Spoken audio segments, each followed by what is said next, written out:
এক হাসনাত আব্দুল্লাহর অবস্থা দেখাই পুরো বাংলাদেশের এমপি মন্ত্রীদের অবস্থা খারাপ হওয়ার মতো। গতকাল রাত্রে হাসনাত আব্দুল্লাহ ভাই যেভাবে লাইভে আইসা অক্ষরে অক্ষরে মানুষকে কয় টাকা কোথায় আসছে, কোন জায়গায় কোন রাস্তার কি পরিমাণ কাজের বাজেট আসছে, সব কিছুর হিসাব এক ভিডিওতে তুলে ধরছে। হাসনাত আব্দুল্লাহ যদি এমপি না হইতো বুঝতেই পারতাম না, জানতেই পারতাম না বাংলাদেশে খেজুর সহ জনগণের জন্য আসে, সরকারি ফান্ড থেকে খেজুর আসে। এই কথা কেউ কি আগে জেনেছেন বা শুনেছেন? গতকালকে হাসনাত আব্দুল্লাহ ভাইয়ের লাইভ না দেখলে বিশ্বাস করেন আমি কখনোই বিশ্বাস করতাম না। এর আগে আমি কোনোদিন জানি না সরকারের ফান্ড থেকে জনগণের জন্য, গরিব দুঃখীদের জন্য খেজুর আসে। এই ফার্স্ট গতকাল হাসনাত আব্দুল্লাহ ভাইয়ের মাধ্যমে জানতে পারলাম সরকারের ফান্ড থেকে জনগণের জন্য খেজুরও আসে, এবং তার হিসাব তিনি স্পষ্টভাবে জনগণকে বুঝিয়ে দিয়েছেন।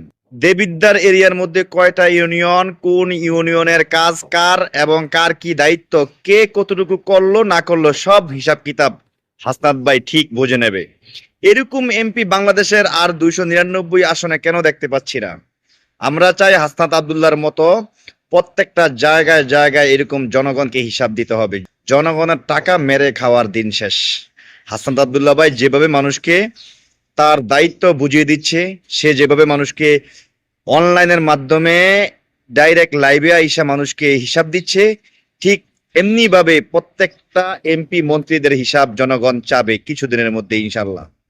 দেখা যাবে হাসনাত আব্দুল্লাহ ভাই বাংলাদেশ কতটা পরিবর্তন করে। আমরা বিশ্বাস করি এবং আশা রাখি হাসনাত আব্দুল্লাহর মধ্য দিয়েই বাংলাদেশের প্রত্যেকটা চোর এবং বাটপার এমপি মন্ত্রী মুখোশ উন্মোচন হবে ইনশাআল্লাহ।